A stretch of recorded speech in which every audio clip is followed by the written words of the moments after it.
thankful that you guys are here. Thank you to Dr. Graham for allowing us to use the auditorium. Thank you to Mr. Mike for live for us.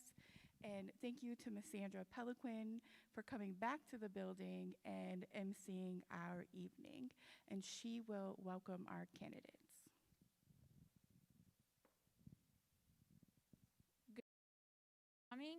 I'm going to ask our candidates to 1 or 2 minutes about yourself and introduce yourself to the community.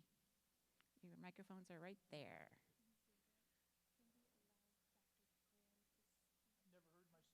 Oh, Dr. Graham wants to speak first.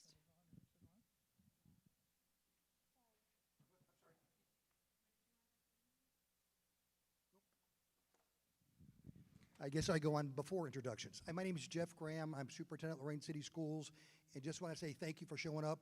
Barbie, you thanked everybody else in the room, but Barbie's the one who put this together. An opportunity for us as a community the first time to meet the folks who want to run our school district. So thank you very much for your interest and your leadership. But I was asked to speak for a couple of seconds on our renewal levies, plural, that are on the ballot here in about a month. Renewals means no new tax, not additional income to the district.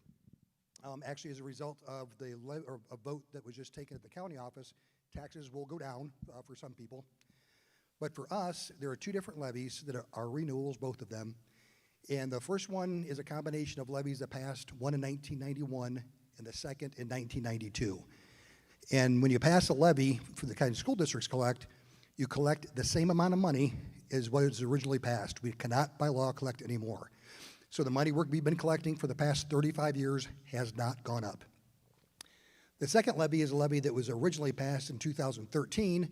Again, it was a smaller levy, but again, we're still collecting the same amount of money as we did in 2013. Not new tax, doesn't increase.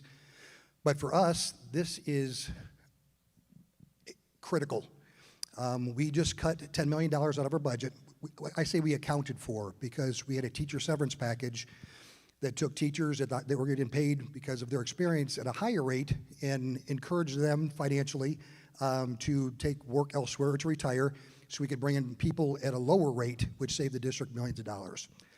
The second thing we did to offset some of that is our enrollment increased.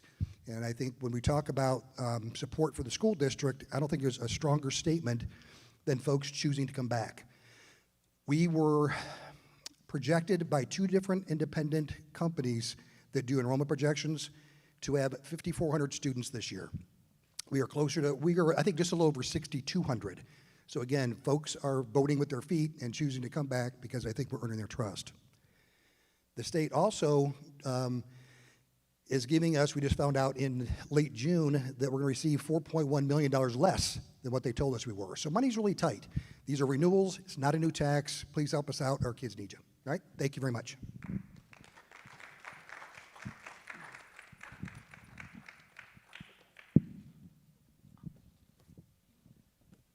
Okay, this is not a get you. We wanted to be informal, make everybody feel safe, the community feel safe, the people running feel safe as well. I'm going to start with questions we have some students who submitted questions first.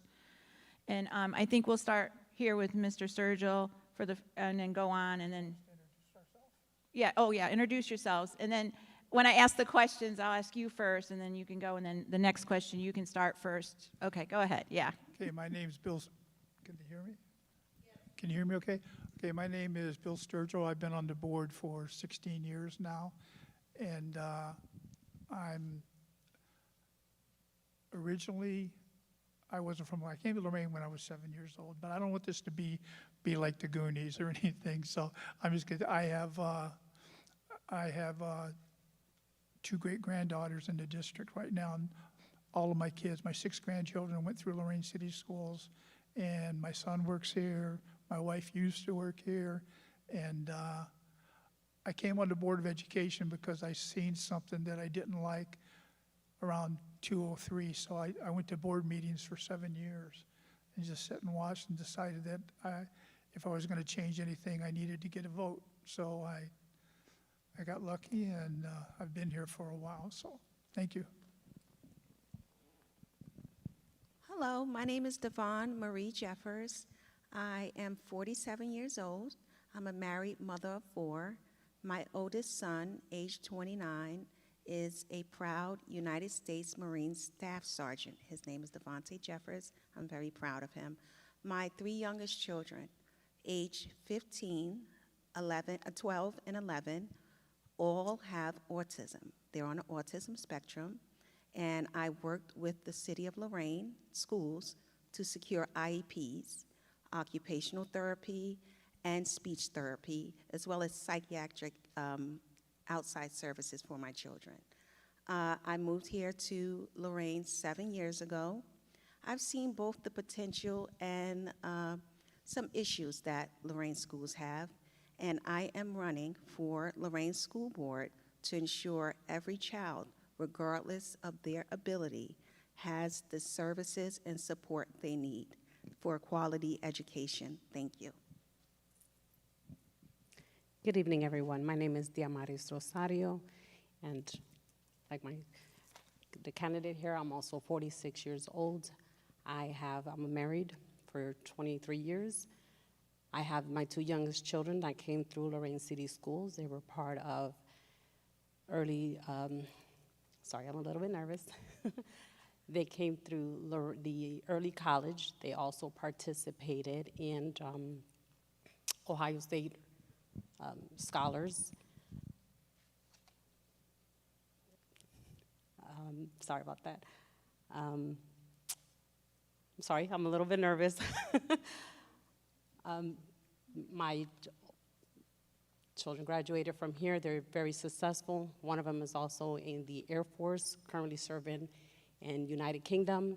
My youngest is going to be a firefighter. I'm very proud of them. I joined the board, or I would like to join the board for the simple fact reason that I also was a parapro for 6 years. I was also a, let me look at my cheat sheet. Sorry. I shouldn't be this nervous, but I am.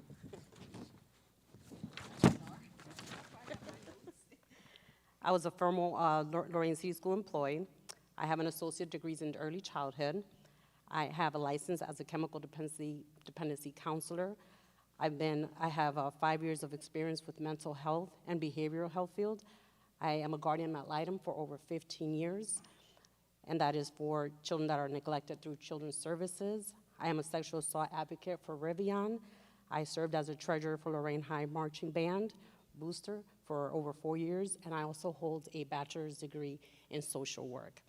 I want to join the board because I also want changes. I also would like to continue to pour into the positivity, the changes that are heading our way. I want to be part of that. I want to make sure that we're all served equally and that we're all walking in the same steps. And I'm going to pass it over to Mr. Mark.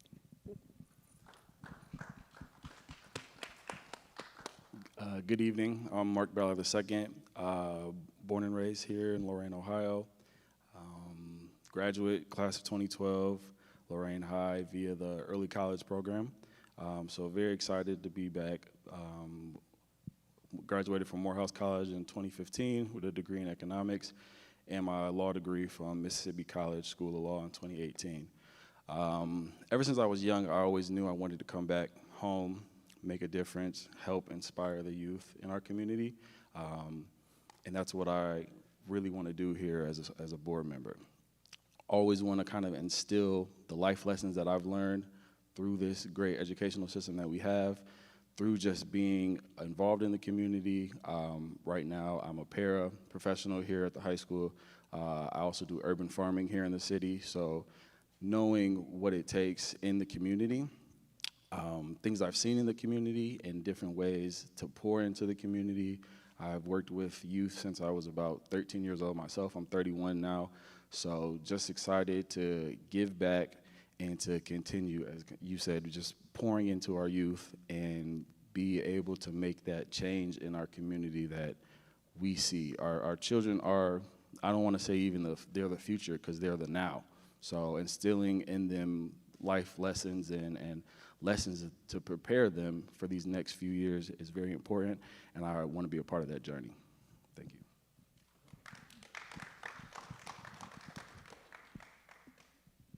All right, thank you. So now I have my watch, so I'll be timing no more than 2 minutes. First question is from a senior here at the high school. What would you do to make Lorain High more appealing to parents and those in the community? More what? More appealing to parents and those in the community. I hate to say this, but I think Lorain High is already appealing. I was actually on the construction committee because I've been here for a while. This wasn't built until 6 years after I went on the board, but I think it's good because the way we set this up is so that we could have something in the auditorium going on, and we could have something in the gym going on at the same time, and we have separation. That was one of the big things we asked for that. As far as appealing, I sure would like to see if we ever had a horticulture class or something like that. I'd love to see a bush or something on the outside of this building because I think it's just bland. Okay, I think a few more trees would be good, and definitely some landscaping, things like that. And as far as appealing to parents, if we're talking educational wise, the only thing I can say is I'm the one who believes that you can get a really good education in Lorain City schools. However, you need to have a parent that is engaged with you. It doesn't have to be two. As long as there's one taking care of you, I think that you would be fine. And I can't say enough about it. I've seen a lot of really good kids come out of here. I've seen a lot of successful people. Okay. And if you want me to repeat the question. Sure. Okay, not a problem. What would you do to make Lorain High more appealing to parents and those in the community? Okay, well, I will say I agree that I think that Lorain High it's a beautiful school. I got a chance to take a tour when my 15-year-old, he, as I stated, has autism. He has multiple diagnoses. He has autism, he has oppositional defiant disorder, ODD, a speech disorder, 2 kinds, receptive and expressive, a few things going on. ADHD, I don't know if I said that. But it's a beautiful school. So I wouldn't change as far as the landscape or anything. But what I will say is from going door to door, I'm sure we all are doing that, I would set up a parent and teacher listening session. Because I see what's going on. I speak to a lot of parents, and they have a lot of concerns with what's going on with the schools. And I see that it seems that they put a lot of pressure on the teachers and the administrators. And from firsthand experience, I learned that you have to work together with the teachers. I mean, I learned that firsthand. So you want to give the teachers the support to help your child. They can only do but so much. And there seems to be some sort of disconnect. So that's what I would suggest. I don't know if they do that, but that would be great to do. Thank you. Thank you. Oh, okay. Do you need me to repeat? Okay. What would you do to make Lorain High more appealing to parents and those in the community? In the infrastructure of the building, I would just make sure that housekeeping, the lawn is cut, make sure there's flowers. That way it's inviting, right? So it can feel home, not just to the students, but also to ourselves, our community. Curb appealing is big. If it looks beautiful, people want to come in and say, this is beautiful, I enjoy it. Take pride in our community. As for the education part of it, transparency, really big on transparency. I would like, as a parent, I would like to, when I walk in the door, to feel invited, to feel welcomed, to feel like someone's being honest with me and transparent as a parent. That's what I would appreciate.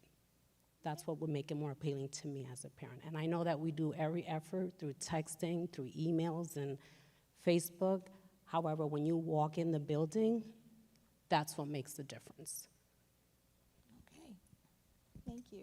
Did you repeat it? Okay. That's fine.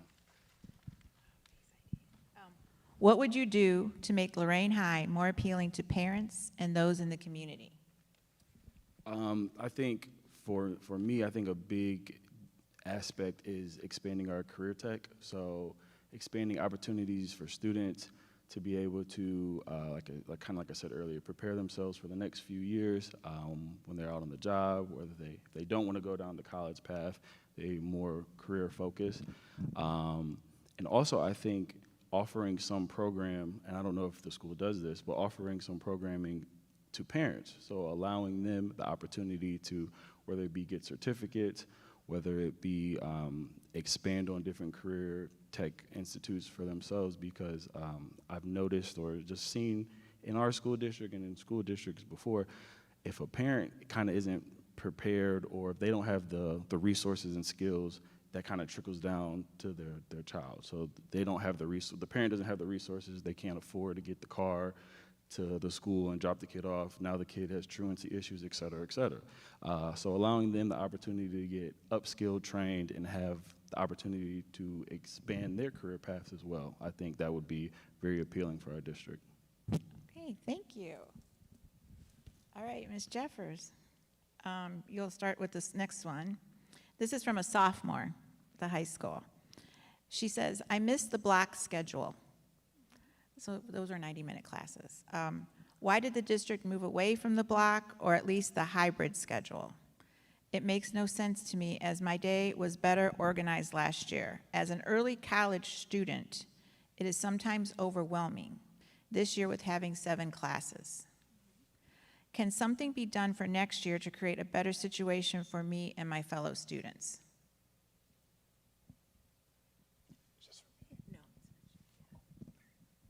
Okay. Well, I certainly understand what she's saying about it being overwhelming, and I know that the district was working on expanding longer schedules.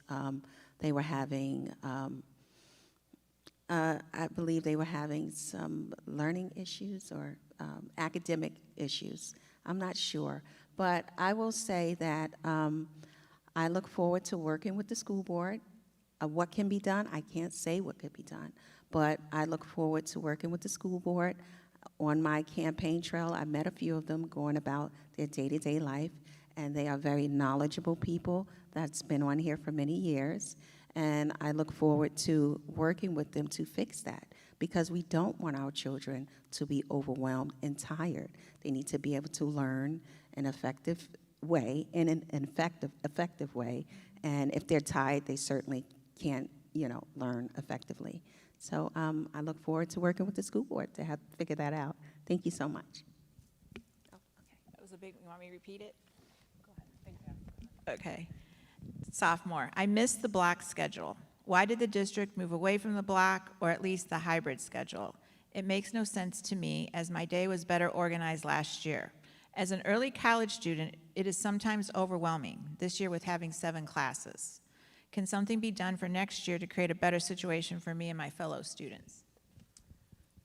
So I'm not quite sure exactly why we moved from the 90 to the skinnies, what we would call them. However, what I can introduce would be perhaps towards the end of the next school year, before the school ends, perhaps we can take surveys.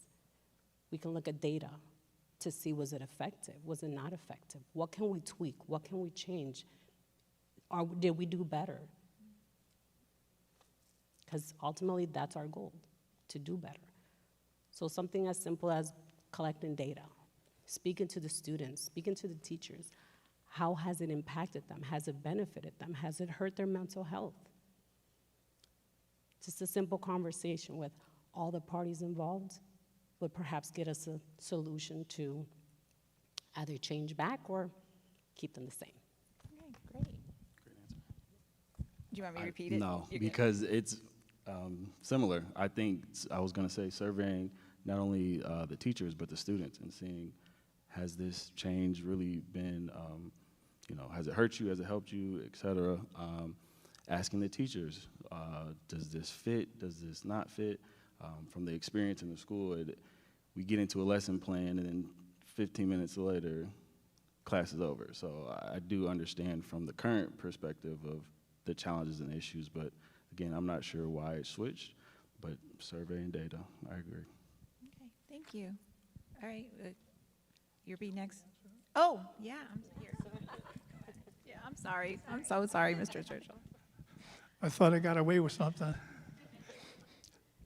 I'm not going to sit here and tell you I know everything about this, but I would say 5 years from now, when all these people are gone and people were used to this schedule and they changed it again, that they would be just as uncomfortable. So usually I put my faith in the people who we hire to make these decisions, and hopefully this is for the better. Now, I mean, they can always reevaluate it in a year or two if they see something isn't going the way they think it should. But I think this is to help us improve, and I'm hoping that it works. I mean, like I said, I have a great granddaughter in early college, and she hasn't complained at all because she doesn't know how the other schedule was. This is just, it's very hard. She does take a lot of naps, though, when she comes home. Okay, there we go. All right, so Ms. Rosario, you ready for the next question? All right, this is from a senior. Why isn't there a nursing class for high school students and more job-related courses? From my understanding, I thought there was a nursing class, or at least a STNA. I don't know. I'm retired. Right, that's what I thought, yes. I know Chiquita Jones, I'm Oh, there pretty sure. is?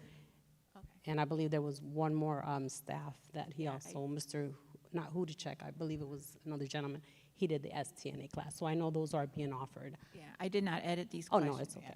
Yeah. But I'm also pretty sure, I know that perhaps like Mr. Ballard's mentioned earlier, we can add definitely either at least a STNA, RN, or expand on that. I'm sure that can be a conversation that we can have. Super.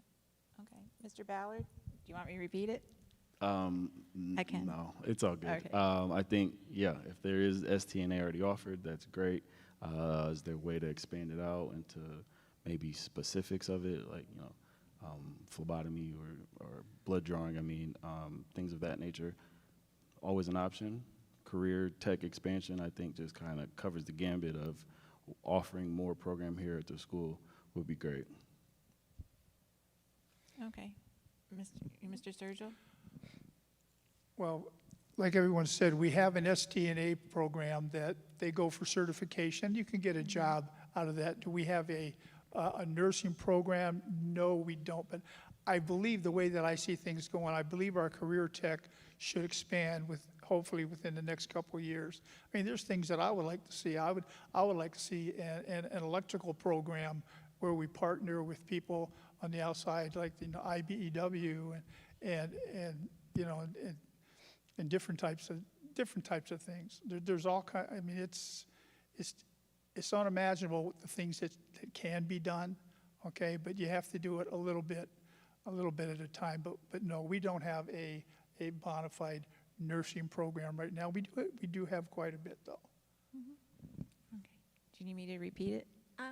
No. Okay. I think it's great that they do have a STNA program. That is excellent because that's the foundation that they can at least get started. We all know that the medical field, especially nursing, is a very good field to go into. So that is a great question that student asks, and that is something that possibly the school board could talk further about, because that would be excellent if it can be done. I look forward to, looking more into that. So I can't answer why it's not at the moment. Okay. Thank you. All right, Mr. Ballard, ready? It's a long one. This is from a senior. Kind of goes back to the other one.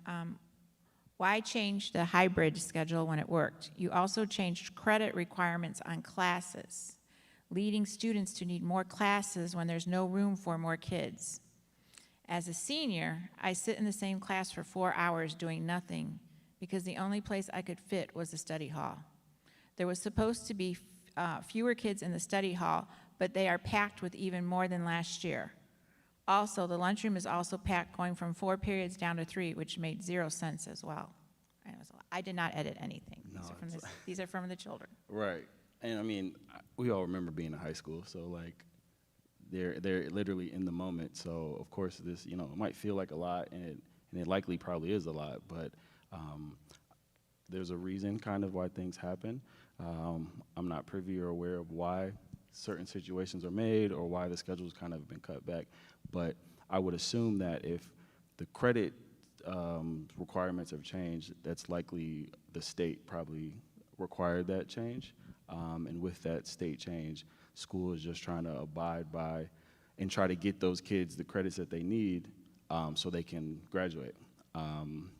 With it being, I guess, so it was different last year. I'm assuming that the question is saying it's different last year.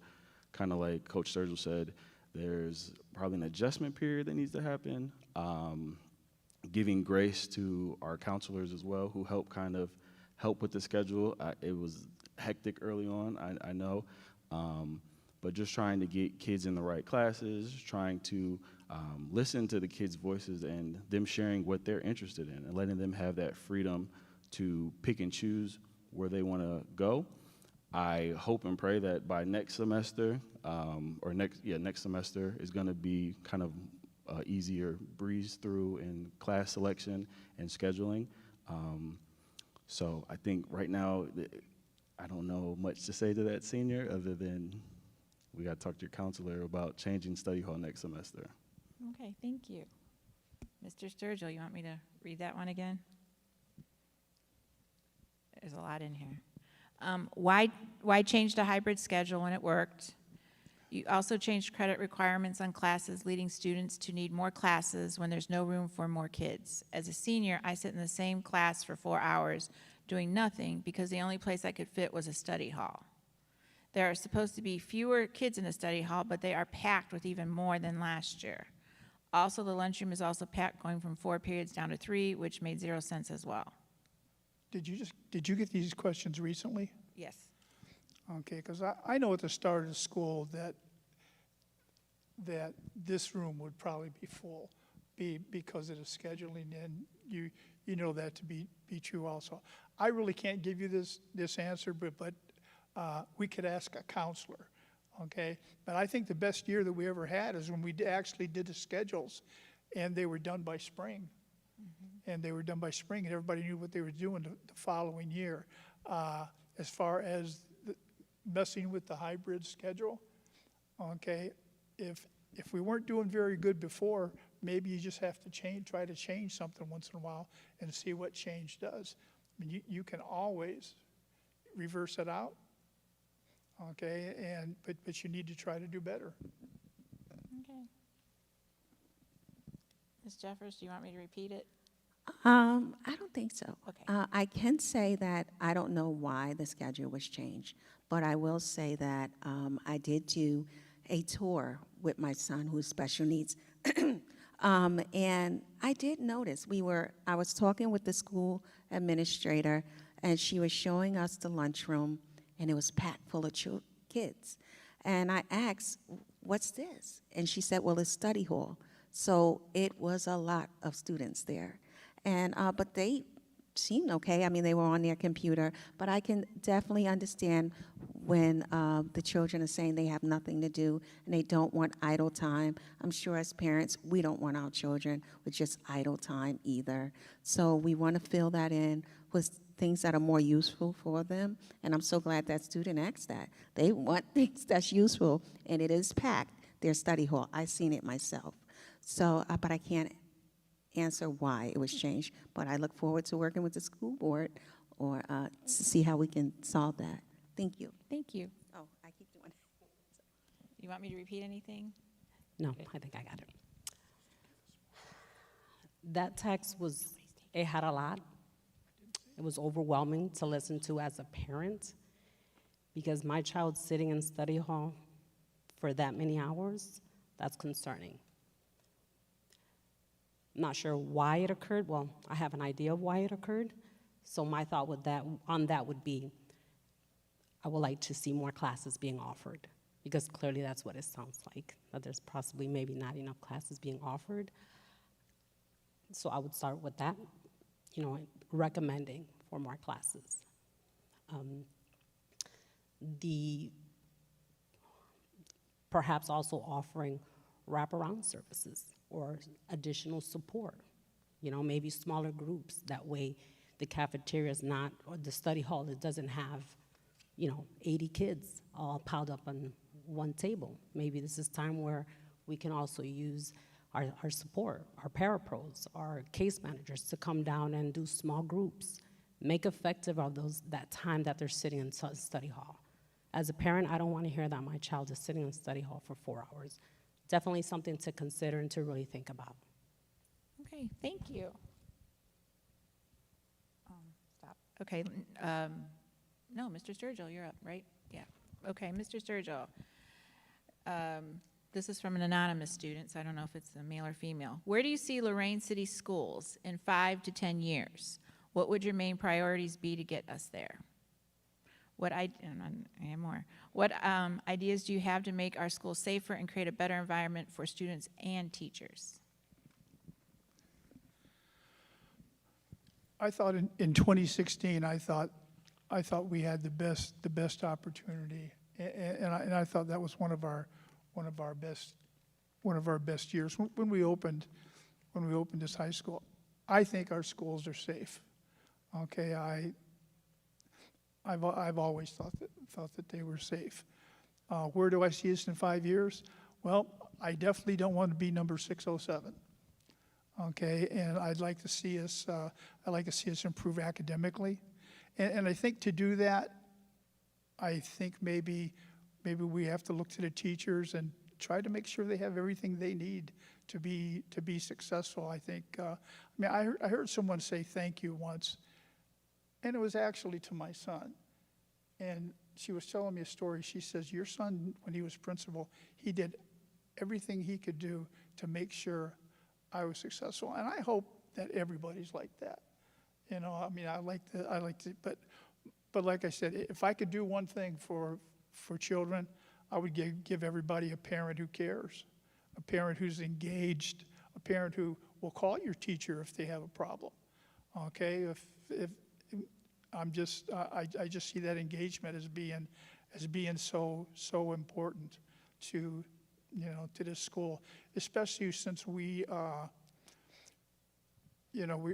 actually increasing our enrollment again, and that wasn't supposed to happen under the state. We were supposed to be down about 1,000 kids right now, but we're still there. Okay, I was going to say something else, but No, you only had 10 seconds left, so that was good. I am timing. Okay, do you want me to read it again?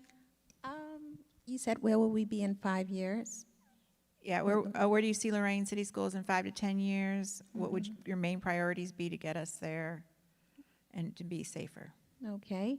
Well, we all know that Lorain has a 2-star rating. So I definitely would like to see in 5 years we prioritize reading and math and early literacy. 5 years, I certainly would like that to improve. I understand that we also had some failed levies, so Lorain schools have some funding issues, and it also didn't help with the ending of pandemic funding. So I would like to see us prioritize, you know, hopefully get some levies passed, and we'll do that with transparency with the community. I know that Lorain also has behavioral problems, and we want to get that taken care of as well. I know with the elementary school, it's a lot more there, and I have firsthand knowledge because my children had issues in that area before they were diagnosed fully. But I would like to see that resolved, and we get a handle on that, creating a safer environment for our children. And those are the areas that I would like to see improve. And I know we will improve that in 5 years if the parents work together with the teachers. It's about teamwork and work also with the school board. Thank you. Thank you. Oh, I keep doing that. Do you need me to repeat? okay. I'm good. You good? Okay. So I made sure I brought out my cheat sheet because I want to make sure that I'm communicating exactly what my goals are. I want to make sure I don't lose track of that. My first goal would be to improve the connections between parents, students, teachers, and our community. Without that, it's going to be very difficult to take us to the next part, which is the finance part. Right? Finances is passing the levy, getting us where we need to get, the direction we need to head to, and for that we do need funds. We want to make sure that we're focusing on our priorities. We want to make sure that we set long and short-term goals, which will also take us to my next one, transparency. If we're transparent and we're honest with the parents, with the families, with the community, with the students, and we all come together, we can definitely meet all three of my goals. Okay, thank you. Do you need me to repeat? It's like we're playing a game of telephone. Okay. So I think I think I got it though. I think in the next 5 years, I would love, as Coach Sturgill said, I don't want to be at the bottom of that list anymore. I want, of course, all of our fundamental skills to improve. I think that starts at kindergarten, preschool, reading at the basic fundamental level. I think has to, whether that be after-school programs or just more resources allocated to the little Titans. So when they become Lorain High Titans, that we're not seeing a lapse in reading, or somebody who may unfortunately be at like a first or second grade reading level or comprehension level. I think also in regards to safety, I'm a big proponent of being proactive instead of reactive. So again, kind of going back to the littles, to I guess everybody in general, of providing opportunities for outlets of, if there are kids, and I'm not meaning like put them in a separate building or a separate location or anything like that, but if there are people who are having struggles with discipline issues or safety issues or whatever may be the concern, having proactive measurements, having community groups, having whoever needs to come in and kind of work with those groups, whether that be internal here at the school or a group like the Urban League or Rivian coming in or providing added resources to the kids. That helps them prevent the reactive situation where they're now being taken out of class by the safety officer, having to be suspended, et cetera, et cetera. So I think providing those resources at the front end would help alleviate the problems on the back end. Okay. Thank you. That's you answered it, yeah. That's it for the student questions. Now I have audience questions. If you have any, there's cards here. I only have, it looks like I have 3. All right. So I think it's Ms. Jeffers is up right now, right? Yeah, because you just started, yeah. Current policy for years indicates no grade shall be below 50%, meaning if we gave 10 assignments at 10 points each, a student who scores 6 out of 10 on just 2 of those will pass, without even attempting 8 out of 10 assignments. Are you in support of this policy? And do you believe this rule has created a culture of I can or a culture of I don't have to? Okay, please read that again. Absolutely. I won't even start the time yet. Current policy for years indicates no grade shall be below 50%. Okay. Meaning, if we give 10 assignments at 10 points each, a student who scores 6 out of 10 on just 2 of those will pass, without even attempting 8 out of 10 assignments. Are you in support of this policy? And do you believe this rule has created a culture of I can or a culture of I don't have to? I will say that we need more. Right now, we're struggling academically in Lorain, and my opinion, I think we need to work with the students more before implicating something like that. We definitely just want to get our children more stronger academically, and I'm not sure if that would be effective. We don't want our children failing any more than they are, and we don't want to discourage them in any way. So I'm not sure if that would be effective. Okay, thank you.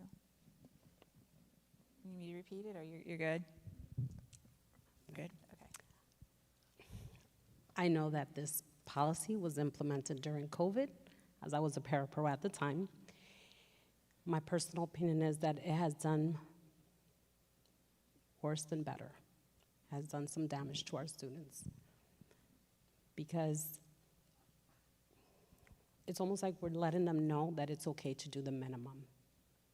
And that's something that really needs to be revisited. It's harming our students instead of being helpful, because it's not holding them accountable.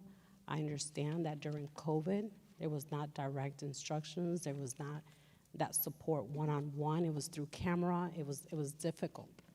I was a staff at the time, and it was difficult for me to be effective, let alone for what we were producing to be effective and to be taught. Therefore, we're moving away from that. So it's time to perhaps maybe implement what we did have back then, and set the bar and have them meet that. And I know our students can do that. We just have to set the bar up there.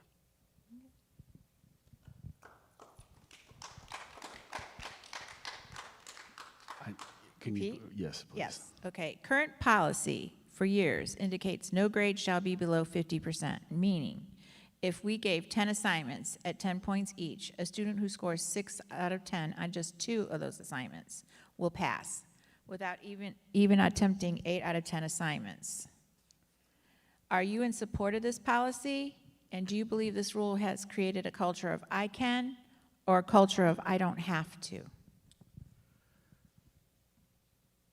I think it does create a kind of culture of I don't have to, but I think there's also a part of it that if somebody who may not pick up things as fast as everybody else, it kind of gives them an opportunity to kind of slow things down and help them like catch up. But I think with only being able to pass 2 and not having to do the 8, that is not beneficial to anybody. So I think there needs to be a happy medium of, if you aren't processing or helping understand this, like, come on, let's slow this down. Let's, have, if that is implementing summer school, because I remember when I was a kid, I had to go to summer school at least once to get help and assistance.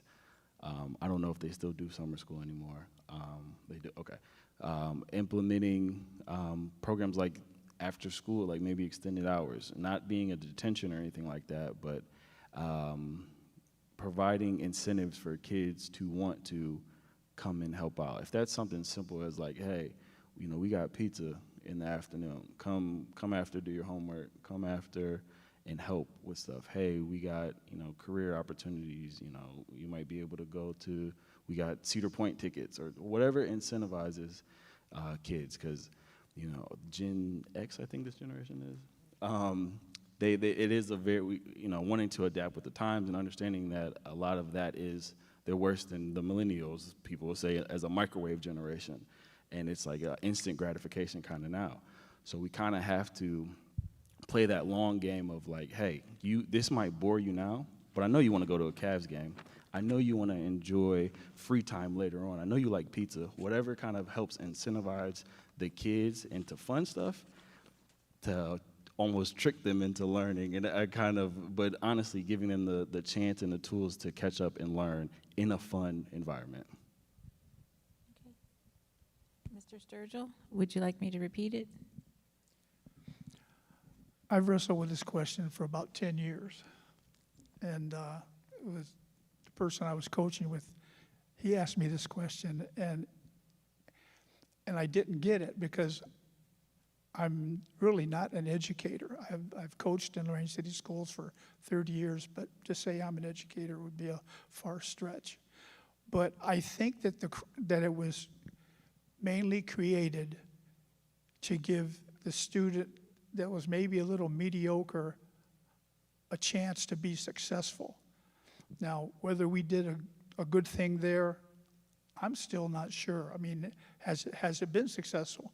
Maybe it's time we reevaluate it, but I mean, if it was me, I'd rather start at 50% than, but, and understand it, but that's if, I think it gives a teacher a break too, because they want kids to be successful, and they want to give them a chance to be successful, and this is kind of a way. Is it good? I think that's up to the individual. I mean, there's people who say they're not going to, if you don't earn it, you don't get nothing. I mean, that's, they're giving you 50%, but you would think that people would take advantage of somebody trying to give you a break. Okay, thank you. Okay. Ms. Rosario? I think I dropped, paperclip, okay. Your next question, this is also from the audience. Safety and security. How do you plan to hold male, female students accountable for their actions when it comes to sexual harassment so all individuals are treated fairly? I'm not sure if I can, maybe a little bit clarification. Would this be on the stand of the safety officers, or is it No. the students? I can, I overheard a conversation, so I'll try, I think a young man was blamed for something, and they took the young woman's word over it, because she, was upset, and I think that's what this is referring to. So I don't think it's really referring to security. Okay. And if that person wants to put something on the card to clarify, I think I got it. Okay. Yeah, I got it. So, okay, so the final question was, how would we address those issues? Yeah, so that males aren't, just take the girl's word for it. Okay. Is where the gist of that conversation was. Okay. That's difficult, because I know that a lot of investigation, well, there's supposed to be a lot of investigation that goes into it. You get the male side of the story, you get the female side of the story, any witnesses there, and you can kind of bring the story together in the meeting and kind of think that you can sort it out. But definitely, maybe we can also, the individuals that are conducting these interviews, perhaps we can also properly train those individuals to make sure that they're biased, that they're, are non-biased, non-biased, to make sure that they're listening, to the student, to the male students, to the female student, not pick a side, just be neutral. So perhaps maybe more training to those individuals that are doing the interview. That way they're not jumping into conclusion, just kind of listen to all the parties. Okay. Do you need me to repeat? No. I agree. I think mediation between two parties, not wanting to jump ahead and be accusatory of any side. I think the school is, obviously reflective of kind of outside influences and things like that. So I think innately, if a certain situation looks a certain way, it might automatically kind of be taken and assumed that one side's at fault opposed to the other. But kind of, like you said, having mediators or counselors or whoever handles that disciplinary action in that specific case have the training to be able to kind of remove that bias, remove those kind of thresholds to kind of give both sides a fair shake at the story, or and maybe not be so quick to issue out punishment on one side opposed to the other until kind of a full investigation or things are able to be handled in a appropriate way. Okay, thank you. All right, Mr. Sturgill? Can I have that question again? Okay. Because I'm not sure I got it the first time. How do you plan to hold male-female students accountable for their actions when it comes to sexual harassment, so all individuals are treated fairly? I don't hold anybody accountable. I'm a board member. Okay, but I think that it all goes back to policy, and we have ways to investigate things. You separate them, you take all the information in, and then you have someone make a good decision. As far as a board member, how we would hold them accountable, I just want things to be fair, and I want them to be fair for whether you're male or whether you're female. I just like You know, I guess I just have a sense of fairness. It doesn't matter. But usually somewhere there's a policy that takes care of just about everything. And I just hope that people make, that people make good decisions. Okay, thank you.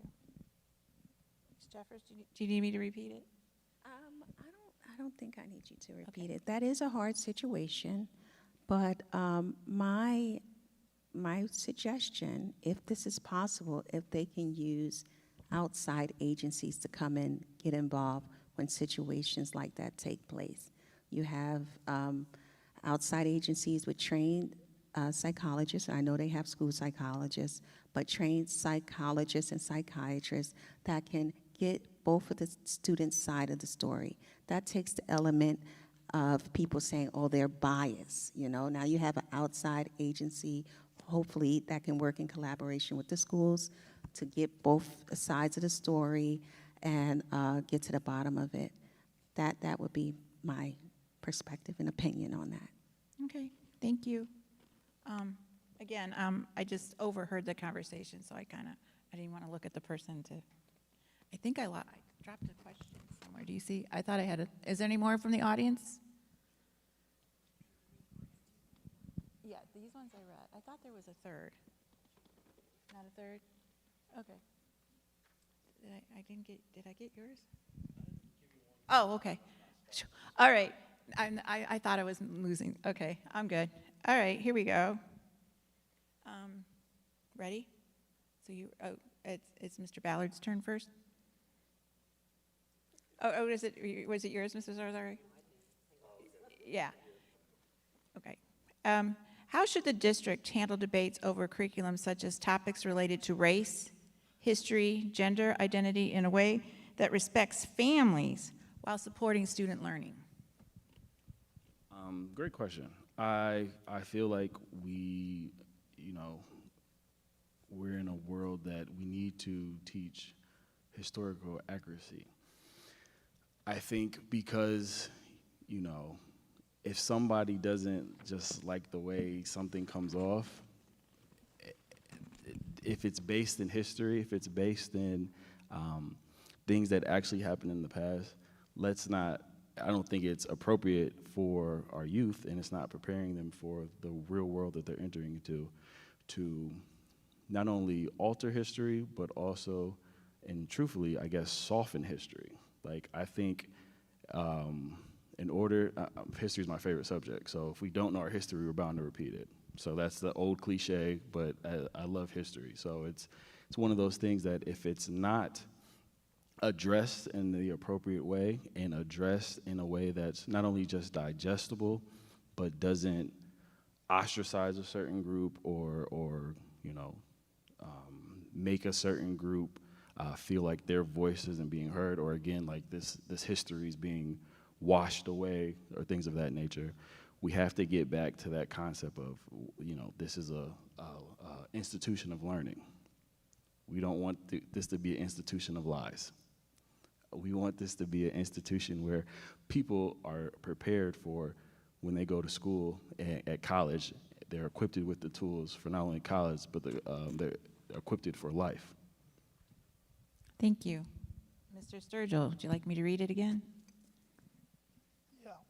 How should the district handle debates over curriculum, such as topics related to race, history, gender identity, in a way that respects families while supporting student learning?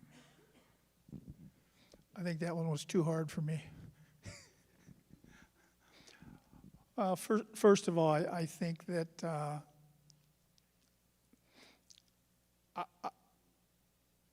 I think it should be taught the way we've taught it for 50 years. I think it should be truthful. I mean, that's the only thing. I don't think you should sugarcoat anything, and I just hope that it's just handled with a lot of common sense, and so that it doesn't really hurt anybody's feelings. But I don't know. I guess maybe I would leave that up to the law and then the teacher. Thank you. Okay. You good? Yes. Well, what I would say is, as I stated, I moved to Lorain 7 years ago. And one of the things that I researched before I came to Lorain was the demographic. And I love that the city of Lorain is like a melting pot. I said, that's amazing. So we are one step ahead there. We're interacting with different races and different ethnicities in Lorain every day, you know? So we can expand on that a little bit more. I don't know if they already have African American studies, things like that, American history. I'm sure they have that. We can, you know, expand on that, but we are already one step ahead. That is such a melting pot here in Lorain, and they can introduce that a little bit more into the curriculum as well.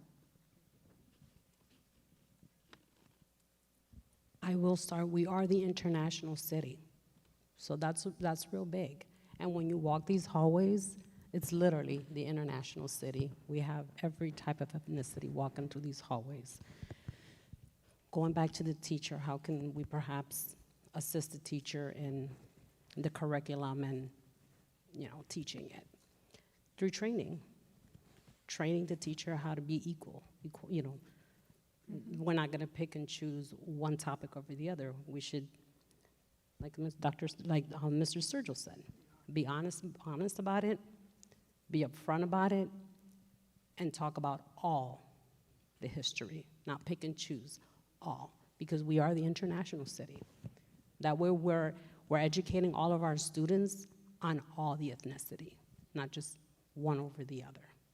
So to me, it would be training through the teachers, making sure that they're presenting the curriculum in its intended way, the way why it was written, where we can all learn from it.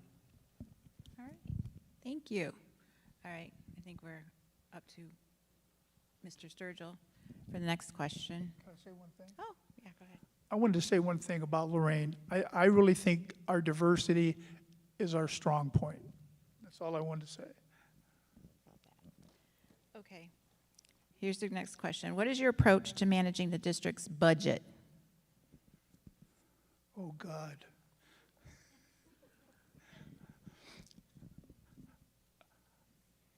You know, as a board member, the two things you do is you pick a superintendent and you pick a treasurer, and you hope that they get it right. Because I've always said this, and I learned this back in 2010. Every school district is 3 years away from insolvency. And if you can do anything, please, please vote for these renewal levies. There's no new money, and we really need it. We haven't had any new money since 2012. 2012 was the last time. It's been 13 years, and I'm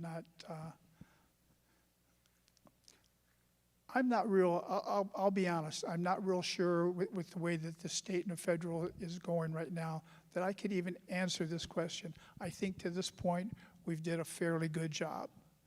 Okay, but I don't know what the future is bringing, and that's tough for everybody sitting up here.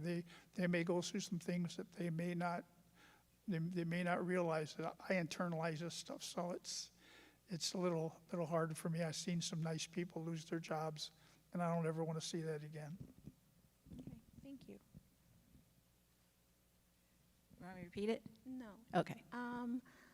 I know that it is a struggle for the city of Lorain. A lot of the surrounding districts do have a lot more money than the city of Lorain, and it did not help us with the ending of a lot of the federal funding.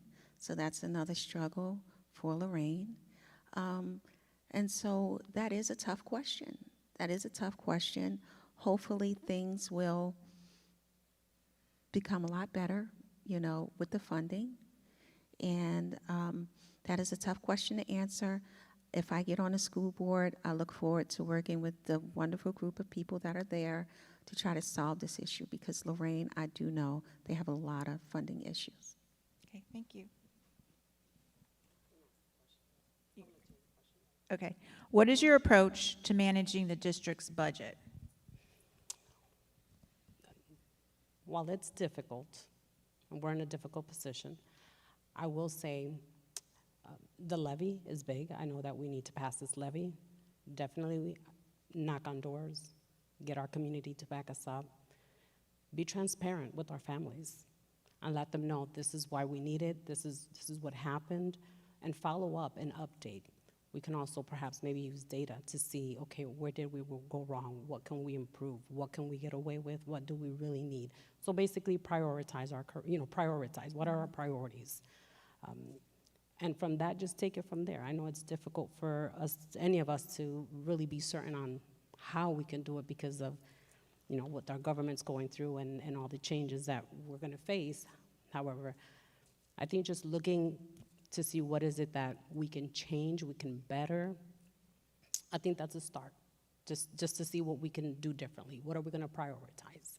And I know that we've been there before. We've had to look at our budget and prioritize, okay, do we do sports or we do away with sports? I know that happened many years ago, but I was a parent of a young one, and I seen all the extra curriculums go away because of the budget.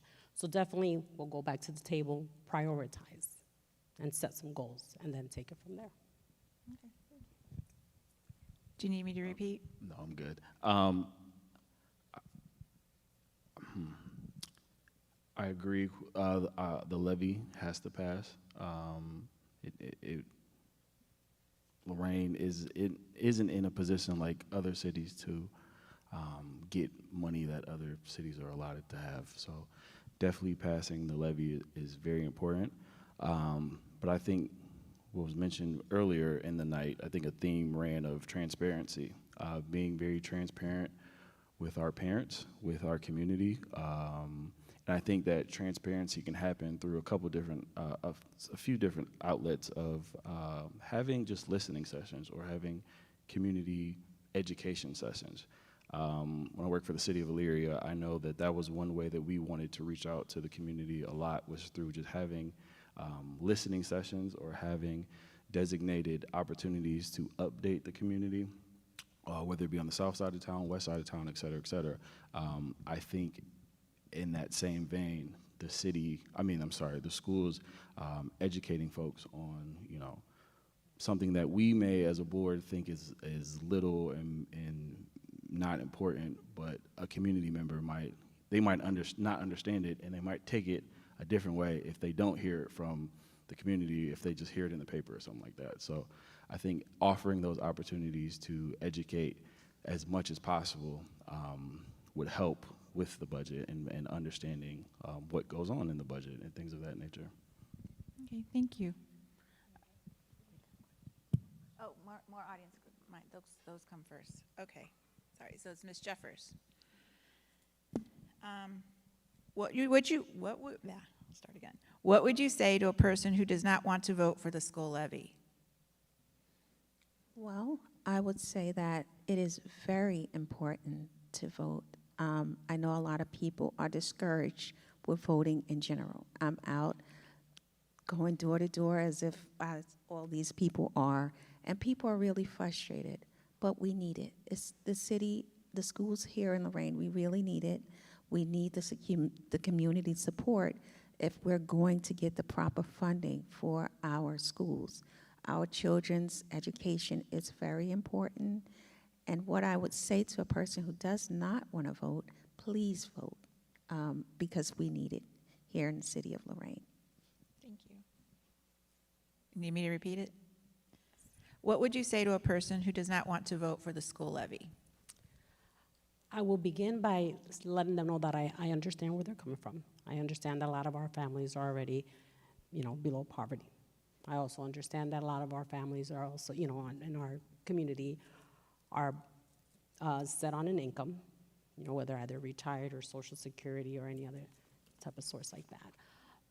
However, what I would do is have an open forum such as this one, invite the community, and have a conversation, a heart-to-heart conversation of why we need this to happen.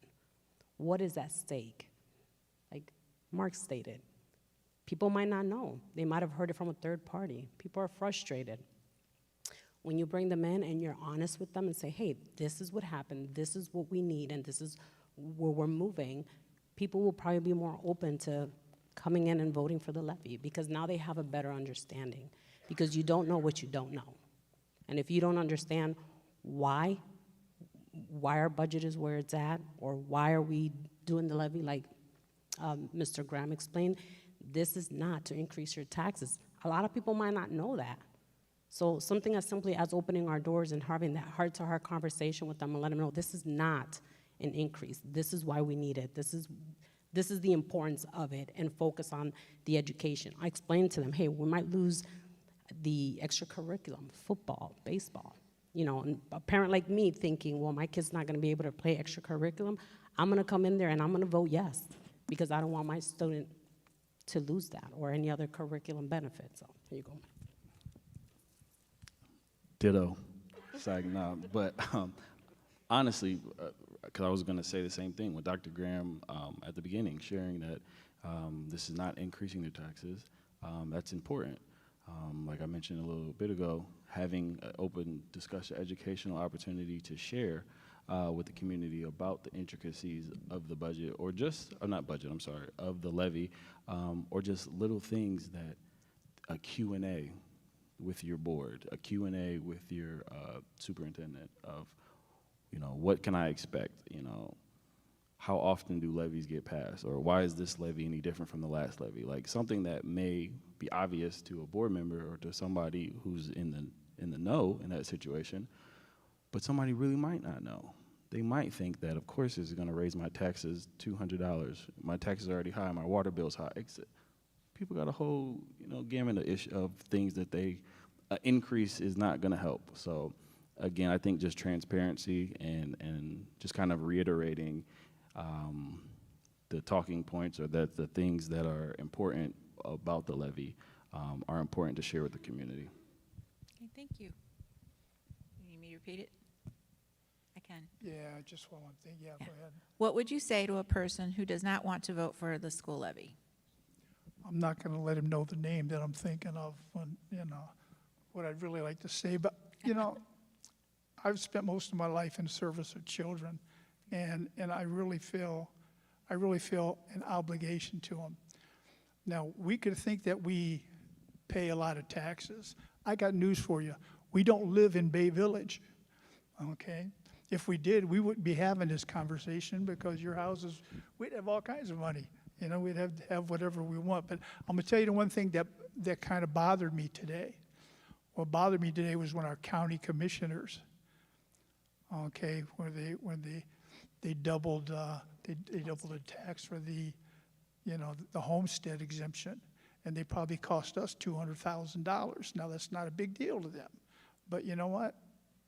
200,000 is 4 beginning teachers' salaries. So I mean, I think that I really think everybody should really think that. I think this is one of the most critical times in our history. Okay, because I've been here a while.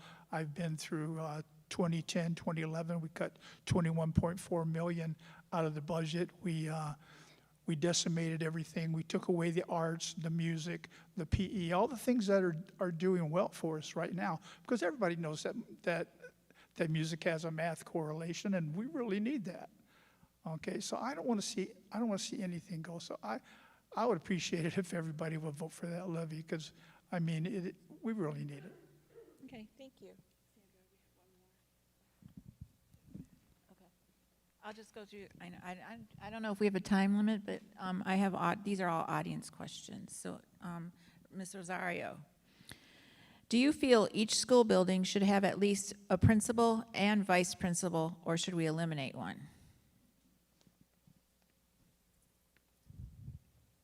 Growing up, we're used to seeing the principal and the vice principal. I know while I worked at the high school, we also have a couple principals, vice principals, et cetera, et cetera. I do agree with that. I do agree with having the two, because they can each support each other. You know, and it's difficult. We're running on difficult times where we're seeing a lot more behavioral concerns at the lower elementary level. Therefore, having that extra support definitely would benefit that building, you know. It's almost like a marriage. You know, you need two to kind of, one enforces the other one, and the other one, when he's picked up, the other one picks him up. So it's something similar. You know, we need to be in partnership, and that way they can support each other. Like I said, we're concerned with a lot of our behavior issues that we're having at the lower elementary levels, so definitely I would think it would be a good thing. Yeah, I agree. I think principal and vice principal are staples in kind of schools in general. And I think that, like you said, they support each other. So I think that they definitely are an asset to the students. Okay. Mr. Sturgill? You need me to repeat that? Do you feel each school building should have at least a principal and a vice principal, or should we eliminate one? I kind of changed my mind on this. There was a time when I didn't think we needed a vice principal, but to tell you the truth, the behavior problems in the elementary has become actually as bad, if not worse, than it used to be junior high and high schools where things got pretty tough. But now you kind of need that, and I like to think that our superintendent wouldn't have put a vice principal there if we didn't need it, because it costs a lot of money, you know. But I have seen a situation where we had, back in like 2010, 2011, I think we had 5 assistant principals, and they were covering 2 schools. And it wasn't going well, but we were trying to function. And we've got to a point now, we really want to stay right where we're at and improve. Okay, so yes, I would like to keep the principals. I'd like to keep the nurses. I'd like to keep the counselors. I like them all. I would like every class to have 22 kids in it. Okay, but sometimes we have to be realistic. You need me to repeat it? No, thank you. Okay. Well, I am in favor of having a principal and a vice principal. I tell you, I'm not from here. I moved here 7 years ago. When I went to school, we had a principal and 2 vice principals.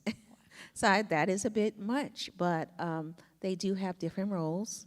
So definitely, the principal can use the support of the vice principal, and I am certainly in favor of that. Okay, thank you. All right. Mr. Ballard, what do you think is acceptable as a consequence when a student is physically violent towards other students and teachers? Good question. I think I don't want to assume, but let's say it's just in a realm of an altercation happens, and it's 2 students getting in a fight or something like that. Is that, can I presume that scenario? I don't know, because I wasn't privy. I'm Okay. thinking no. We have little ones who just, yeah. Yeah, I don't Okay, know. well, I know that, you know, I guess it's open to interpretation. Gotcha. Reason why I Yeah. asked and clarify, because I know that at time, you know, there are the students who, you know, if they have learning disabilities or might be on the spectrum, that their reaction to a teacher or to another student might be different than it just being a physical altercation. So just kind of wanted to preface it that way. But if, you know, kids just getting in a fight, I think there has to be discipline. What that discipline looks like, again, I'm a proponent of proactive methods. So if we know that, you know, from 8th grade that these group of students are the hotheads of, you know, they've been suspended 5, 6, 7 times, we don't over-monitor them, but we put them in and give them resources in the high school level where they can be kind of shown de-escalation tactics, understand emotional intelligence and stuff like that, understanding that everything doesn't have to end in a fight. Everything doesn't have to end in you slapping somebody or cussing somebody out or whatever the case may be. ISA, I think that's a option that's available right now. Kids going there for in-school suspension. Unless it's something like super crazy, super egregious, I guess like if a weapon's involved or anything of that nature, I don't see more than a week of suspension being happen, and even in that suspension, not giving kids, because some kids, sometimes it might seem like that's just a vacation. They don't got to go to school. So providing them with that discipline, but also with the corrective course of, during that week that you're out, you got to go to Rivian. I love Rivian, but bringing up stuff like that, going to Urban League, et cetera. Time, sorry. All right. Mr. Sturgill. What do you think is acceptable as a consequence when a student is physically violent towards other students and teachers? I'm going to have to apologize for this one because I'm pretty much a zero tolerance person, especially for the aggressor. Okay, I mean, if somebody's just trying to protect themselves and trying not to get hit, I can understand that. And I hope people use common sense in things, but I don't like to see kids fight. I don't like it. It just doesn't belong here. And as for me, I just don't tolerate it, and I don't tolerate it well at all. I don't like, and to tell you the truth, I've probably gotten more fights than anybody in this room, but and it's probably why I don't like it, And there's better ways. Repeat it. No, you don't have to repeat. I actually have firsthand experience with that because although I said my children have autism, I have a 15-year-old that also has ODD, oppositional defiant disorder, and ADHD.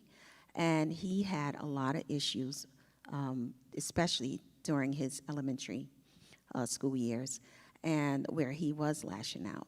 And that is a very serious thing. Because it puts the students at risk in the class. The teacher can only do but so much. The teacher needs support, And what I got was help from outside agencies, like Ohio Rise, DDS, things like that.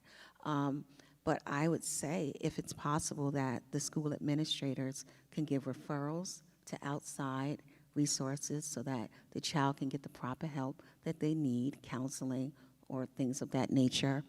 And I do recommend suspension. It's happened to my child, and I recommend it because it is not safe, even if it's just an elementary school child. So that's just my opinion. Okay. You need to repeat it? Okay. All right, I'll begin with the elementary preschoolers. At a preschool level, my recommendation would be to assist the teachers with additional support. When that student is, obviously is preschool, there's probably going to be an IEP, a 504, there's some type of situation going with that individual. Add support to the classroom, whether it's that teacher, that paraprofessional comes in, removes that student, calms them down, and brings them back in. Because I understand that it's difficult to continue to teach when there's a student that's, causing harm. Now you've scared the other children. The teacher probably fears for her safety as well, along with the other students. At the preschool level, definitely add additional support to the buildings. At the higher level, middle school, high school, I know that we have wellness coaches. Get our wellness coaches properly trained to de-escalate, to come in here and not suspend the student. Again, it depends on the severity. If we're talking about weapons, that's escalating. However, if it's a fight, bring them in. These are our COVID babies, our COVID students, right? So a lot of these students might not have the proper skills and the tools that they need to effectively communicate with other students. Why am I upset? So bringing them in with the wellness coaches, training them, having the wellness coaches come in, work with them, have Rivian come in, have sessions. So instead of suspending them, because now you're sitting at home, now you've missed 10 days of education time. 10 days is a lot. That's a lot of assignments to catch up. And if you're not in front of that teacher, how are you going to learn that material, especially with math? Math builds on each other. So, sorry. So again, just get everybody trained, and that's how we can support and make it better. Sorry. No, you were good. You had 5 seconds left. You were great. All right. Thank you. I appreciate everybody. All right. So, Mr. Sturgill. No. Yeah. It's Mr. Sturgill. And I've not read these, so should teachers be expected to administer medicine if there is not a nurse?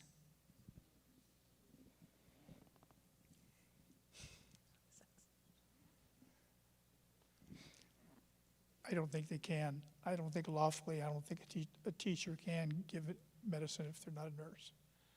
I mean, I think that's Ohio Revised Code. No? I don't know. Yeah, I'm I not don't saying believe, I don't believe that, no, I don't think a teacher should be forced to give medicine. That would just be my position. They're not doctors, teachers. Well, I have personal experience with that because my children take medicine, and one of my children take medicine at school during the day to help, just keep him from becoming hyperactive and fidgety. But a teacher giving him medicine, that's a very difficult situation. And I'm sure the teacher herself doesn't want to be put in that situation because those are controlled substances. It's very serious medication. Sometimes, I mean Tylenol, or I'm talking about serious medication. And I'm sorry, I don't think that a teacher should be put in that position. That's just my opinion. Need me to repeat? Should teachers be expected to administer medicine if there is not a nurse? No. I wouldn't put my licensure in jeopardy. I wouldn't expect a nurse to put her licensing in jeopardy. Back to what Mr. Sturgill said, we're going to let the nurses do the nursing, and the teachers do the teaching. It's a liability that it potentially can come back on the school. So no, that is not something that I agree with, and I agree. It makes the teacher uncomfortable. Maybe that student, something along the line, maybe the dosage isn't correct, or she doesn't know what to look for because she's not trained in that field. Therefore, it can open up to a lot of things that we really do not want to be part of, like lawsuits. Yeah, I agree. Liability. I think the nurse should be able to and be the only one to administer medicine. Okay. Thank you. Okay, Ms. Jeffers. Do you think a student should be passed on to the next grade if they have not earned the grades needed and relying on the 50% rule? Well, just passing our children along is not a good idea. A good education is the foundation for everything. And we want our children to be able to succeed in life. We don't want to just pass them along. So if they are struggling, if we can get them some remedial courses, summer school, I heard that mentioned earlier. I don't know if they have that. But just allowing them to pass along, even though they haven't met a certain benchmark, I don't agree with that. Okay. Ms. Rosar, you want me to repeat it? The No Child Left Behind law that was put in place to help. However, it didn't help us so much. Therefore, I would have to somewhat disagree with passing them along to the next grade, because every grade it builds on the last grade, right? So if we skipped an entire grade, we're catching up the entire time. That's frustrating to the student, that's frustrating to the teacher, frustrating to their peers, because now we're holding the class back because we need you to catch up, because you didn't learn what you needed to learn in order to build on the next step. So therefore, something to really consider. Thank you. Yeah, I agree that I think it does a disservice to the student, because again, like you said, you're building off of what you learned the previous year. So as I mentioned earlier, I do believe that if it's summer school, if it's, let's take a break and we'll put you in a specific kind of one-on-one kind of training course, whatever the case is, have them feel that uncomfortness now, so when they're 19, 20, they're not in those situations of, you know, unfortunately having a second or third grade reading level or things of that nature, because it will affect them the older they get. So, no, I don't agree with passing them along. Okay, Mr. Sturgill? I see him going like that, I'm sorry, yeah. Okay. No, yeah. Do you think a student should be passed on to the next grade if they have not earned the grades needed and relying on the 50% rule? Okay, I know what our policy is, and from the studies that I've been told and heard of, is that it's bad to hold a child back, and then that you would be better off promoting that child. And I mean, I've seen situations where I think it was left up to the parent. I think that a child can start school too early, maybe not be ready. So I hope if they're held back for, and I would say 1 year, that I would hope that it would be early on, you know. But as far as holding them back more than a year, I don't think that it's good for the child. You know, it's just, I think that we have the right policy. I think some of this is left up to the parent. All right.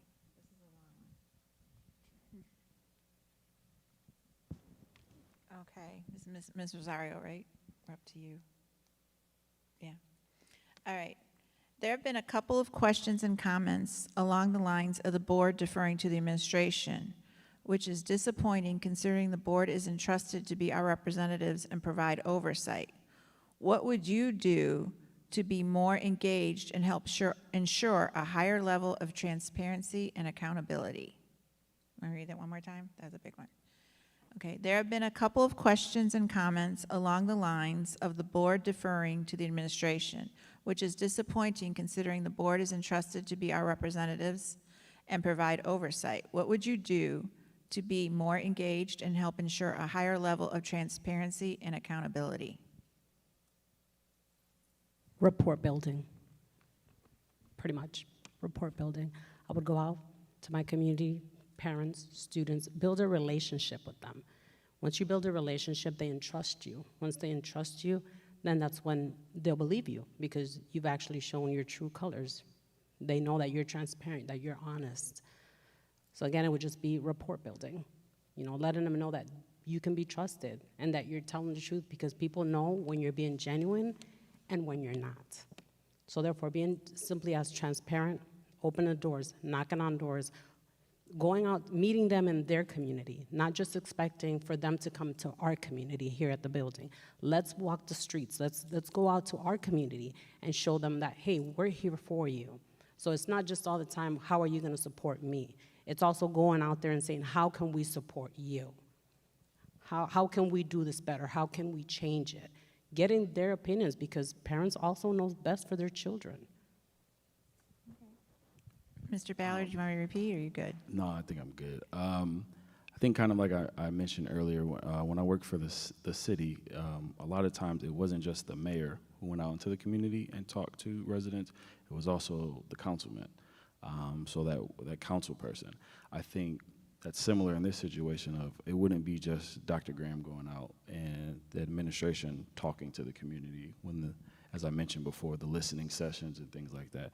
I believe it's the board members' duty and responsibility to, yes, we, you know, the administration, they, you know, we work in tandem together, but just not putting the brunt of the issue on their shoulders. Like, we also have to be knowledgeable about what's going on. Like you mentioned, the transparency, like it's kind of a running theme of transparency. But yeah, just being comfortable, not just not hiding, that's not a proper word, but not being comfortable not going up to the events and just allowing the administration to be the face and the answer for it. Allowing all of us to sit in those situations, get those questions, and be able to respond in the manner that we will be able to respond. Mr. Sturgill, you want me to read it again? Okay, there have been a couple of questions and comments along the lines of the board deferring to the administration, which is disappointing considering the board is entrusted to be our representatives and provide oversight. What would you do to be more engaged and help ensure a higher level of transparency and accountability? The only thing you can do is try to ask as many questions as you can and be as honest with yourself as you can. I mean, you're not always going to agree with everything that the administration says. Okay, but you have to remember that when things are brought to us, that we get a certain perspective because we work off of the recommendation of the superintendent. And so a lot of the information we get is, I don't want to say biased, but it's told you how they want you to receive it. So you have to be kind of, you kind of have to ask your questions and maybe ask around. And isn't it? I haven't always voted straight with the administration. Me and another lady over here in the pink have did this a couple of times, and a person in the audience has, because we just didn't believe the situation or thought that the situation didn't warrant the outcome. Okay, so you have to, I think you have to be a free thinker. Do you need me to repeat it? No, well, I think it's goes back to what I said earlier. Parent, teacher, administrator, listening session. Everyone listening to each other's concerns. And that is the only way you would be able to handle that situation, teamwork, being transparent with one another. I know speaking to parents when I go door to door, they're frustrated, but the only thing is when you ask them when the last time you've been to this meeting or that meeting, they haven't been. And the only way you're gonna get to solve some of these issues that we have within the district is you gotta be present, work together as a team, and a lot of the things that we're dealing with can be resolved. Thank you. All right. Last audience question. All right, I think it's Mr. Rosario, you're next. Oh, how do you handle disagreements or conflicts on the board? Is that, oh, it's Mr. Ballard, I'm sorry. I think just kind of in any situation that you got individuals who collectively have their own thoughts and things like that, so naturally people are going to butt heads or not be in agreement. I think it's, we always deal with each other and speak with each other in a manner of respect and understanding that, my ideas, although they're my ideas, they might not be right, and that's okay. And being open to another person's ideas or suggestions, I think that's the best way to kind of collaborate and build teamwork and work together. Okay, thank you. So, Mr. Sturgill, how do you handle disagreements or conflicts on the board? Oh, we never disagree. When you come on the board, you're going to read something called the Code of Ethics, and what it says is that the number 3 is the big number. 3 out of 5 and everything passes, and you're not going to like everything that passes, and if you do, there's probably something wrong with you. But what it also says is that you listen to the other person's point of view, and you try to understand it. And if you get outvoted, and you probably will at some point, you move on and you try to make the best of whatever the situation is. I mean, years ago, there was one that I definitely disagreed with, but it may turn out okay. I just want to let you know. But don't think that you won't get a couple votes wrong. You will, but the important thing is to keep communicating, keep those lines open and because it's not personal and it's not for you. I mean, when I came on the board, I asked myself, I only have 2 questions. Is it good for children, and is it sustainable? And those are the questions I asked myself. How do you handle disagreements or conflicts on the board? Well, for myself, I would say if I was on the board, being new coming in, and we have this great group of people that's been here for many years before I got there, I would definitely take that in consideration that I'm here to learn and listen first. Now, we definitely are going to have different opinions. We all have our own perspective, and I think it's still about finding a mutual understanding and common ground, because at the end of the day, we're here for the children, the students. And I would try to focus on that whenever we do hit a bump in the road. How do you handle disagreements or conflicts on the board?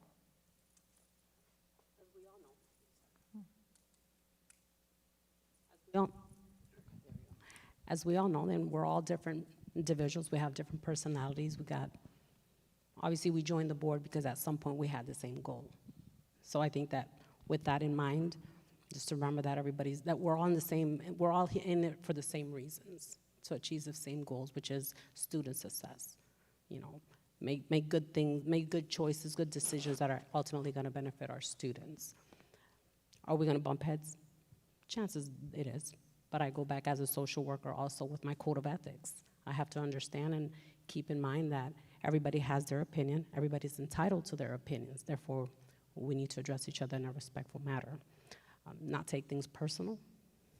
You know, like Mr. Sturgill said, there's going to be 5 of us, 5 panelists. And you know, obviously it has to be passed by 3 in order for it to, I'm not sure if it's 3 or 4, but there's going to be 5 of us. So listening to that individual, listen to how they view things. Maybe you might learn a thing or two. And perhaps maybe you were set on no, and then once you hear the way they're viewing it or their perception, it can change your mind and say, hey, you know what, I didn't think about it that way. So just keeping in mind that the same goal that we all came in here with, and be respectful to each other. Okay. Mrs. Washington, do we have any more questions? I think that's about it. The ones I had made up, which I did on my own, not with Mrs. Washington or anything, I think we're all covered by the audience and the few that I did do. So I thank you. Does anybody, we can go down, Mr. Sturgill, if you want to, or Ms. Jeffers, or Mr. Rosario, or Mr. Ballard, if you want to wrap it up. I just want to say thank you to everybody. I'm glad I got to meet you, and hopefully I'll get to work with you, but if I don't, do a good job. Ms. Jeffers?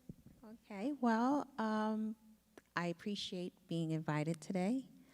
And I would like to say, as a parent, as an advocate for my children, I would like to extend that to all of the students here in Lorain.